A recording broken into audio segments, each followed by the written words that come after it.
همه چیز در یک شب تغییر کرد. نور رفت و تاریکی تمام سرزمین را بلعید. پادشاهی که فکر می‌کردیم ما را نجات می‌دهد به یک هیولا تبدیل شد. نام او ضحاک بود. او فقط تاج و تخت را نمی‌خواست. او به دنبال نابودی روح یک ملت بود. تصور کنید ابلیس بر شانه‌های شما بوسه بزند. شاید در ابتدا ساده به نظر برسد، اما از جای آن بوسه ها دو مار سیاه و ترسناک بیرون زدند. آنها فقط حیوان نبودند، آنها خود گرسنگی و وحشت بودند. ضحاک تلاش کرد آنها را از ریشه ببرد، اما مارها بلافاصله دوباره رشد کردند، تشنه‌تر و وحشی‌تر از قبل. این مارها یک غذای معمولی نمی‌خواستند. آنها نان و یا گوشت شکار نمی‌خوردند. آنها فقط با مغز جوانان آرام می‌گرفتند. هر روز دو پسر جوان از خانه‌هایشان ربوده می‌شدند. جلادها آنها را به مسلخ می‌بردند، فقط برای اینکه مارهای روی چاش شاه برای چند ساعت ساکت بمانند. یک لحظه به این موضوع فکر کنید.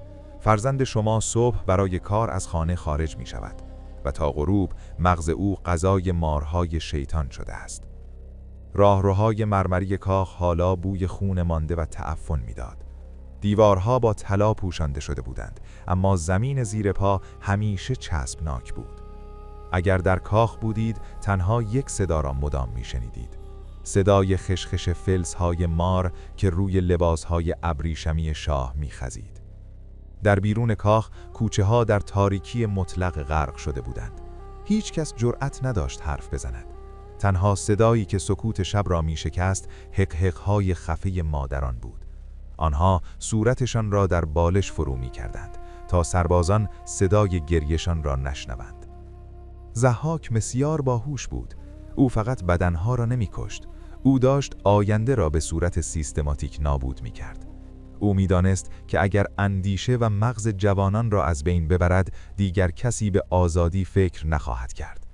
بدون فکر هیچ اعتراضی وجود ندارد. بدون جوان هیچ تغییری ممکن نیست. فقط ترس باقی می‌ماند و سکوتی که 1000 سال طول کشید. دنیا خورشید را فراموش کرده بود. مردم به زندگی در سایه مارهای شیطان عادت کرده بودند. اما یک اشتباه بزرگ در محاسبات ضحاک بود. او فکر می‌کرد با کشتن مغزها قدرت را حفظ می‌کند، اما او هرگز به قلب یک پدر داغ دیده فکر نکرده بود.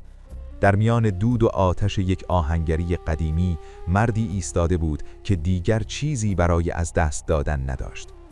فکر می‌کنید یک آهنگر ساده با یک پیشبند چرمی می‌تواند یک امپراتوری شیطانی را سرنگون کند؟ 17 پسر. کاوه 17 بار شاهد بردن فرزندانش بود. 17 بار سربازان ضحاک به در خانه‌اش کوبیدند. 17 بار او تماشا کرد که جگرگوشه هایش را میبرند تا مغزشان خوراک مارها شود. حالا فقط یک پسر برایش مانده بود. آخرین امید در دنیایی که خورشیدش مرده بود. ناگهان صدای برخورد چکمها با سنگ فرش کوچه آمد. سربازان دوباره برگشتند. آنها 18مین پسر را می‌خواستند. تصور کنید تماشای آخرین فرزندتان در دست جلادها چه حسی دارد. کاوه هیچ نگفت. او فقط ایستاد و تماشا کرد که آنها تنها داراییش را بردند. سربازان فکر کردند او یک پیرمرد شکسته و تسلیم شده است، اما آنها بزرگترین اشتباه عمرشان را کردند. کاوه به سمت کوره آهنگری رفت. آتش زبانه می‌کشید و گرمای سوزان به صورتش سیلی می‌زد. عرق با دوده و اشک روی پوستش قاطی شده بود. او یک تکه آهن سرد را روی سندان گذاشت. پوتک سنگین را بالا برد. تمام خشم و دردش را در بازوهایش جمع کرد. اولین ضربه فرود آمد. صدای کرکننده برخورد پوتک و آهن در تمام شهر پیچید. مردم در خانه‌هایشان از جا پریدند. این صدای آهنگری همیشگی نبود. این صدای مردی بود که دیگر از مرگ نمی ترسید. هر ضربه پوتک مثل یک فریاد بود. کاوه داشت دردش را به فولاد تبدیل می کرد. او دیگر برای ضحاک نعل اسب یا زنجیر نمی ساخت. او داشت چیزی می‌ساخت که پایه‌های تخت پادشاه را بلرزاند. آیا یک مرد تنها می‌تواند مقابل ارتش شیطان بایستد؟ کاوه هنوز نمی‌دانست چه قدرتی در دستان زبر و خسته‌اش نهفته است. او فقط یک پیشبند چرمی قدیمی داشت، اما همین تکه چرم سوخته قرار بود به بزرگترین کابوس ضحاک تبدیل شود. چیزی که در لحظه بعدی اتفاق افتاد تمام تاریخ را عوض کرد. داخل کاخ سنگینی حاکم بود. فقط صدای خراشیده شدن قلم روی پوست شنیده میشد. ضحاک روی تخت نشسته بود. مارهای روی شانه‌هایش بیقرار بودند. او میترسید. پیشگویی‌ها گفته بودند که پایان اون نزدیک است. پس او کاری را کرد که همه ظالم‌ها انجام می‌دهند. او به یک دروغ بزرگ نیاز داشت. بزرگان شهر در صف ایستاده بودند. آنها ثروتمند بودند، آنها قدرتمند بودند، اما همشون ترسیده بودند. یکی یکی تومار را امضا کردند. تومار میگفت ضحاک پادشاهی عادل است. میگفت او مهربان است. این یک دروغ محض بود و تمام آن اشراف بزدل این را میدانستند. ناگهان درهای سنگین تالار با شتاب باز شد. این بخشی از برنامه نبود. صدای سنگین قدم‌های چرمی روی سنگ‌های مرمر پیچید. کاوه بود. دستانش از کار سنگین پینه بسته و سیاه بود. او به این تالار پر از ابریشم و طلا تعلق نداشت، اما او با نگاهی خیره به جلو می آمد. او مستقیم به سمت تخت پادشاه رفت. تصور کنید در آن لحظه چه سکوتی برقرار شد. سربازان از تعجب تکان نخوردند. بزرگان شهر نفسشون را در سینه حبس کردند. کاوه تومار دروغین را چنگ زد.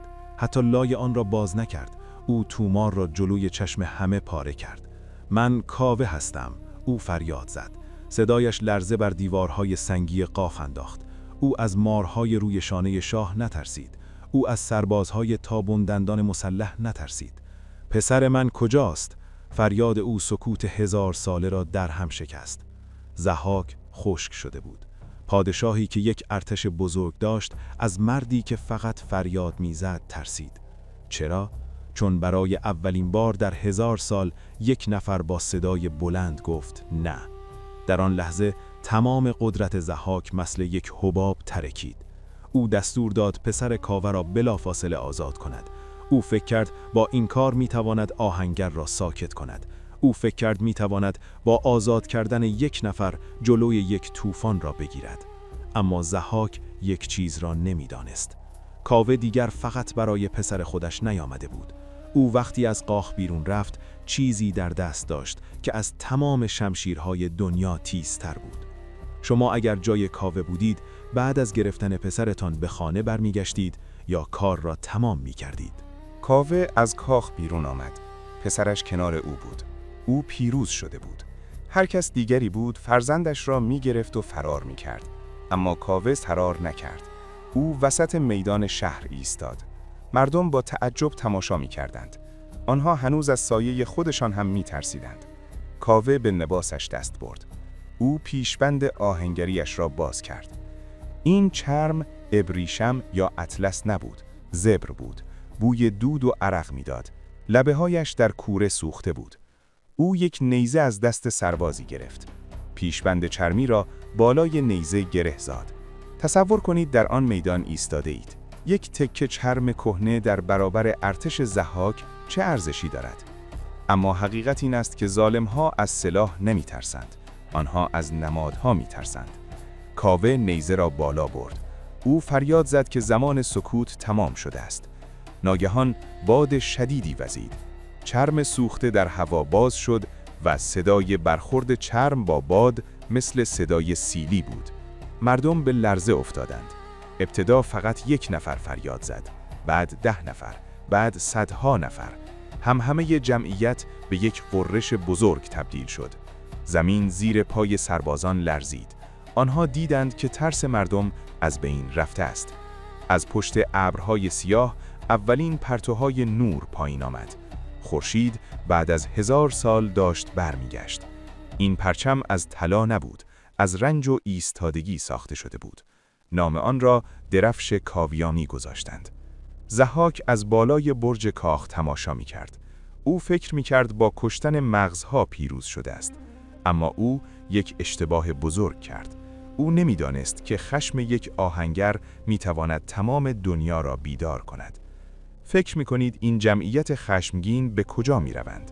مقصد بعدی آنها قلب تاریکی است. کاوه می‌دانست که خشم به تنهایی کافی نیست. یک جمعیت بدون رهبر خیلی زود شکست می‌خورد. آنها به یک فرمانده واقعی نیاز داشتند. پس به سمت کوههای البرز به راه افتادند. هوا تغییر کرد. سوز سرمای کوهستان جای بوی خون را گرفت. در میان صخره‌های بلند او را پیدا کردند.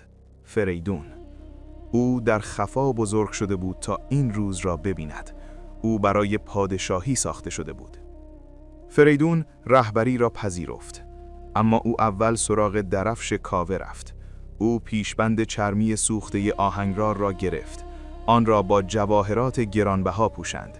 یاقوت‌هایی سرخ که مثل خون می‌درخشیدند. زمردهایی که مثل بهار سبز بودند. حالا آن تکه چرم کهنه ارزشمندترین پرچم دنیا بود. سپس نوبت به سلاح رسید. فریدون یک سلاح معمولی نمی‌خواست. او گرز سنگینی ساخت که سرش شبیه گاو بود. صلابت این آهن سرد لرزه بر تن دشمن میانداخت. این گرز برای له کردن سر مارها طراحی شده بود. تصور کنید سنگینی این پتک بزرگ را در دستان خود حس کنید. این فقط یک سلاح نبود. این عدالتی بود که از کوره بیرون آمده بود. سپاه عظیم مردم حرکت کرد. آنها سرباز نبودند، اما حالا هدف داشتند. درخشش پرچم جواهر نشان سیاهی جاده را می شکست. نور خورشید برای اولین بار بر نیزه‌های آنها تابید. آنها به سمت پایتخت خونخوار می رفتند. آیا خرد یک جوان و خشم یک آهنگرار می تواند یک امپراتوری 1000 ساله را سرنگون کند؟ فکر می کنید ضحاک با دیدن این ارتش چه کرد؟ او مارهایش را آماده کرده بود. نبرد نهایی در شرف آغاز بود. اما یک راز بزرگ در انتظار فریدون بود که می توانست همه چیز را خراب کند. سپاه نور به دروازه‌های کاخ رسید. سربازان ضحاک دیگر جرأت دفاع نداشتند. دیوارهای سنگی که 1000 سال بوی خون می‌دادند فرو ریختند. فریدون گرز سنگین گاوسر را بالا برد. او تمام خشم یک ملت را در بازوهایش جمع کرد. با تمام قدرت گرز را بر فرق ضحاک کوبید. صدای خرد شدن استخوان‌های پادشاه در تالار پیچید. ضحاک روی زمین افتاد. مارها از درد به خود میپیچیدند و هیس هیس میکردند. فریدون شمشیرش را کشید تا سر او را جدا کند. اما ناگهان صدایی از غیب آمد. صدا گفت: او را نکش. تصور کنید دشمنی را که تمام زندگیتان را نابود کرده زنده رها کنید. چرا نباید یک هیولا را کشت؟ چون مرگ برای او خیلی کم بود. او باید با تنهایی و درد خودش مجازات میشد. آنها ضحاک را گرفتند و به سمت کوه دماوند به راه افتادند. مسیر کوهستان سخت و خشن بود. هرچه بالاتر می رفتند، هوا سردتر و سنگینتر می شد. در نزدیکی قله بوی تند گوگرد و خاصکر مشام را می زد. آنها ضحاک را به اعماق یک غار تاریک و آتش فشانی بردند. جایی که هیچ نوری به آن نمی رسید. زنجیرهای آهنین و ضخیم را دور تن ضحاک پیچیدند. او را به صخره‌های سرد و سخت میخکوب کردند. مارها حالا دیگر مغز جوانی برای خوردن نداشتند. آنها مجبور بودند از مغز خود ضحاک تغذیه کنند. فریدون و کاوه از دهانه غار بیرون آمدند. ناگهان نسیم خنکی به صورتشان خورد. این دیگر بوی تعفن کاخ نبود. این بوی خاک پاک و آزادی بود. خورشید با تمام قدرت میتابید و برفهای قله را نقره‌ای میکرد. ایران دوباره نفس کشید. اما یک نکته مهم وجود دارد که نباید فراموش کنیم. شر مطلق هیچ وقت کاملاً از بین نمی رود. او فقط در اعماق کوه به زنجیر کشیده شده است. این یعنی اگر ما بیدار نباشیم، اگر اتحادمان را از دست بدهیم، آن زنجیرها ممکن است دوباره پاره شوند. کاوه پیشبند چرمیش را بالا گرفت. این پرچم حالا نماد بیداری یک ملت بود. داستان ما اینجا تمام می شود، اما مسئولیت ما نه. شما چطور؟ فکر می کنید امروزه چه زنجیرهایی باید برای همیشه بسته بمانند؟ اگر از این سفر حماسی لذت بردید، یادتان نرود که درفش خودتان را بالا بگیرید و با ما همراه باشید.